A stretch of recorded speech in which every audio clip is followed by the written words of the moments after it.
Hey, what is up, guys? Me and Mick and the other Mick actually went to Huddersfield today, and I topped with Infernoids, which was really, really unexpected. I went up against Ritual Beasts, two Nekros, which I lost against one of them. Ritual Beasts were piloted by me. Which you lost to because of a top deck. Yes, you spawny little. I won against Nekros, which was funny. It was really, really funny. Heroes I won, and actually I only lost one game in, was it 4 rounds of Swiss? Yes. In 4 rounds of Swiss, so I don't think you guys need to know anything else about my day besides I irritated Mick. So let's just get into the deck profile. So The top deck was ridiculous. I'll tell you the top deck when I get into it. So basically, I run 2 Inuku, which basically this one you banish 3 Infernoids to summon it, and when you summon it, you can nuke the field of all monsters, and then once per turn, if a spell trap or monster effect is activated, you contribute one monster on the field and negate it, and then banish it. Which this actually won against Nekros or Nekros so many times, it was unbelievable, and it's just a 3-game beater.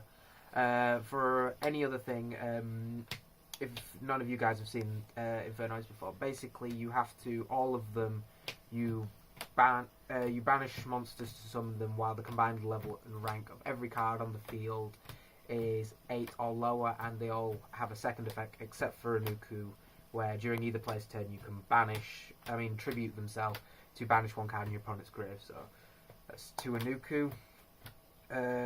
2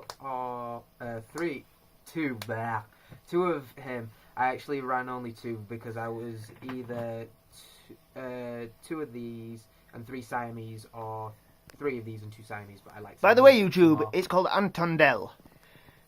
Fine. But this one, when it destroys a monster by battle, it can attack again, and you banish 2 Infernoids to summon this one, which is actually, it's really, really good. Then I run 3 Siamese, which this is the one where you banish 2 Infernoids to summon it, and if it destroys a monster by battle, you can banish one other monster on the field, which that actually won against Heroes because I I destroyed Darklaw and then banished Die. Well, any card on the field, but I only used it to banish monsters, but that's all I used it for. Then 1 piety, or whatever that's called. Basically, when this one inflicts damage to your opponent, they discard 1 card from their hand at random. So I only ran 1 of this because I was afraid of any decks like Burning Abyss, which thankfully no one ran, and Yeah, it's lucky I didn't run it. I know. It was my second choice. Then I run 3 Petrolia, which this one destroys spells, and you only have to banish 1 Infernoid to summon it, so it's easy rank 4 play, which I've never overlaid yet with. 3 hammock. This one pops monsters and only banish 1 to summon it, and surprisingly enough, this one is actually the only expensive card, well, one of the only expensive cards in the deck. Then 2 Antra. I was tempted to run 3, except we didn't have 3, so we stuck with 2. And this one bounces 1 face-up card on the field back to the owner's hand, which is quite good.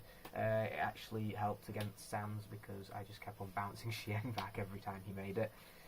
That is the end of the actual Infernoid bit. And then just for support lights, 1 Engine, 2 Raiden, 1 Lila, and 2 Lumina, just for the players to help. Well, Grave Fodder, that's really it. Get ready for the troll, YouTube.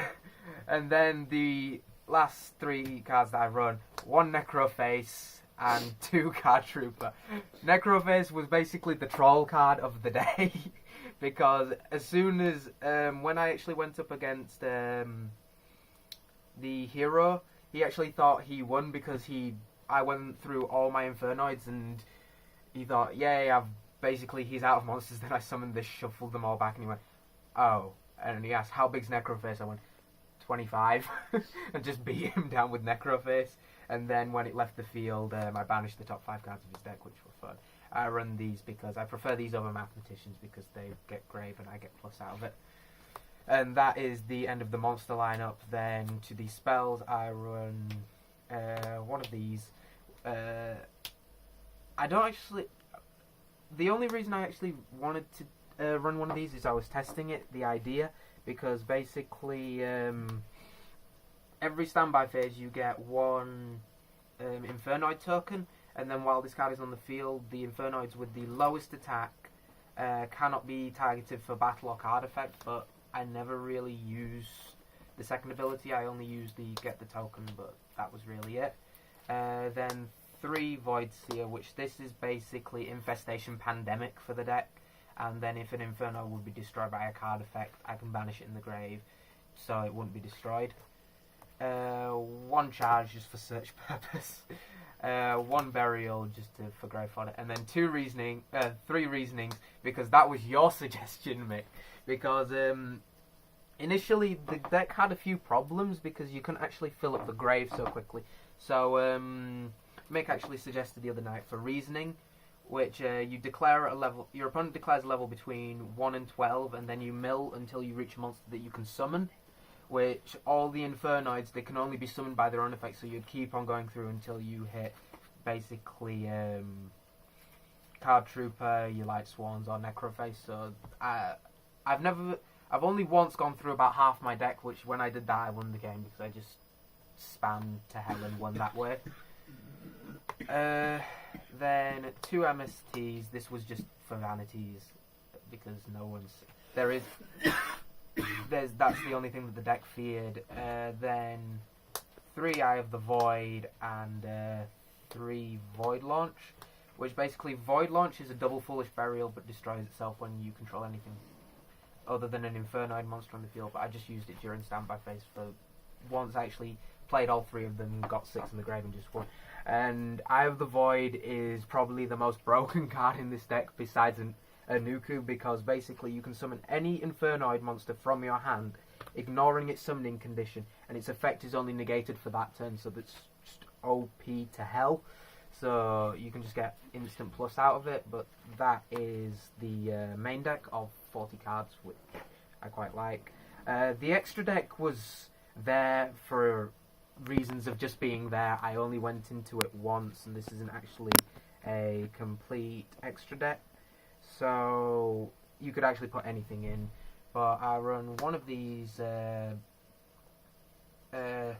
Sky Cavalier, 1 Alucard, 1 Mecha Equipped Engineer, 1 Rhapsody, 1 Diamond Dyer, 1 Maystruck, 1 Catasta, 1 Goyo, 1 Horus, Black Rose, Yazzie, Thought Ruler, which I made once today, and that was Crimson Blader and Star Eater, which today I actually only went into Crimson Blader and Thought Ruler because I was afraid that he had a Fiendish set when I went up against Gravekeepers, so I just went into Thought Ruler, and Crimson Blader was just for when I went up against Nekros because I was afraid of Trish too much. But basically the top deck card which won me the game against Mick was this, because he opened up that Ritual Beast trap that basically destroys equal to the number of Ritual Beasts, and that was the top deck that saved me. How badly did you get annoyed? Do you want to see someone get slapped on YouTube, people? Thankfully, only 7 people have seen my face. So, thanks guys for watching. Don't forget to like, comment, and subscribe as always. Do you two have any things you want to say about today's event? If you Mick, do you have anything to say? No, I can't find the creature swaps. You, Mick? I've said what I wanted. So thanks guys for watching. I'll be signing out now. Peace.